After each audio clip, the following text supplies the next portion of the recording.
ৰাজ্যৰ বান খহনীয়াৰ বিভীষিকাৰ মাজতে শদিয়া কুন্দিল কলিয়া নদীয়ে এতিয়া ভয় সংশয়ৰ কাৰণ হৈ পৰিছে শদিয়াবাসীৰ বাবে।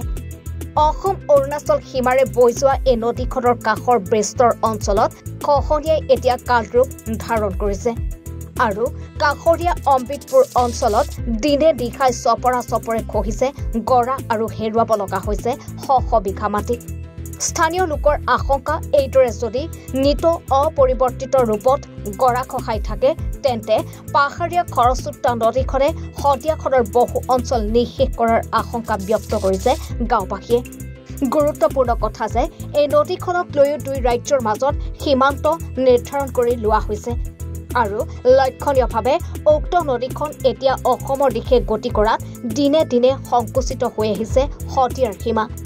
ইয়াৰ উপৰিও অঞ্চলটোত নৈখনৰ ঠিক কাষতে নিৰ্মাণ হৈ থকা অসম আৰক্ষীৰ এটা নিৰ্মীয়মান বৃহৎ প্ৰকল্প খহনীয়াত জাহ যোৱাৰ আশংকা।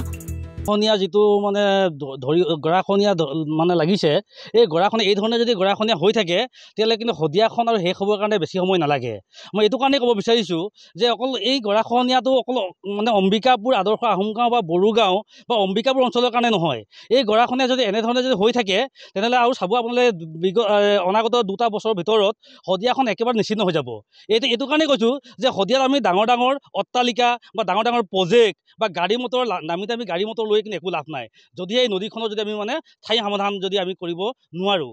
আপোনালোকে চাওক যে 2012 চনত যিটো প্ৰলয়ংকাৰী বান হৈছিল সেই বানতেই অম্বিকাপুৰ অঞ্চলৰ অম্বিকাপুৰ গাঁও পঞ্চায়তৰ অন্তৰ্গত নদী কিনাৰ গাঁও টকাজান দেউৰী গাঁও হলগাঁও পঞ্চায়তৰ আমাৰ আমি যদি ভাবোঁ টুপচিঙা গাঁওখন একেবাৰে মানে নিশ্চিন্ন হৈ গৈছে সেই বানতেই।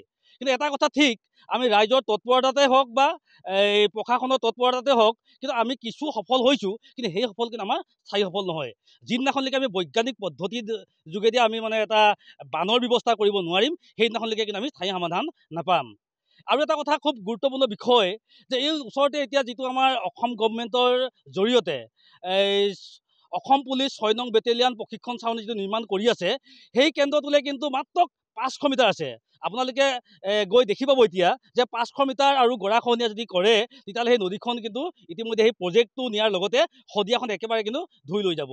গতিকে মই বিধায়ক মহোদয়কো মানে অনুৰোধ জনাইছোঁ, 14 নং লোকসভা সমষ্টিৰ সাংসদ মহোদয়ক মই অনুৰোধ জনাইছোঁ আপোনালোকৰ জৰিয়তে আমাৰ বানমন্ত্ৰী পীযুষ হাজৰিকাক মানে ইয়াৰ মানে পৰিদৰ্শন কৰক আৰু মুখ্যমন্ত্ৰীক আপোনালোকে বিশেষভাৱে আপোনালোকে দাবী জনাওক যে এই নদীখন পৰিদৰ্শন কৰক, কেনেধৰণে আমি মানে ইয়াৰ এটা স্থায়ী সমাধান বিচাৰি পাম।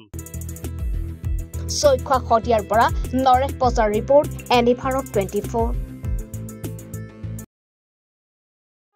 ৰব, আপুনি যে এটা অপৰাধ কৰিবলৈ গৈ আছে আপুনি জানেনে? এই নাবালিকা গৰাকীক এতিয়াই বিয়াত বহোৱাটো যে এটা অপৰাধ আপুনি জানেনে?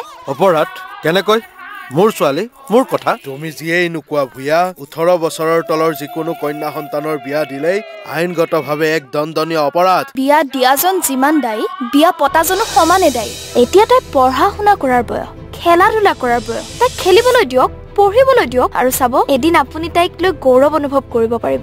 এতিয়াই তাইক সংসাৰৰ বোজা দি তাইৰ ভৱিষ্যত জীৱনটো অন্ধকাৰ কৰাৰ অধিকাৰ তোমাৰ জানো আছে? মোৰ ভুল হৈ গ'ল মাজনী, মোক ক্ষমা কৰিবা। শিক্ষা ল'ৰা ছোৱালী উভয়ৰে প্ৰাপ্য আৰু অধিকাৰ। আপোনাৰ কন্যা সন্তানক তাইৰ এই প্ৰাপ্যৰ পৰা বঞ্চিত নকৰাব। বাল্য বিবাহ ভাৰতীয় আইনৰ দ্বাৰা বিহিত এক দণ্ডনীয় অপৰাধ। এনে অপৰাধ কৰি আপোনাৰ কন্যা সন্তানৰ ভৱিষ্যত অন্ধকাৰৰ মাজলৈ ঠেলি নিদিব।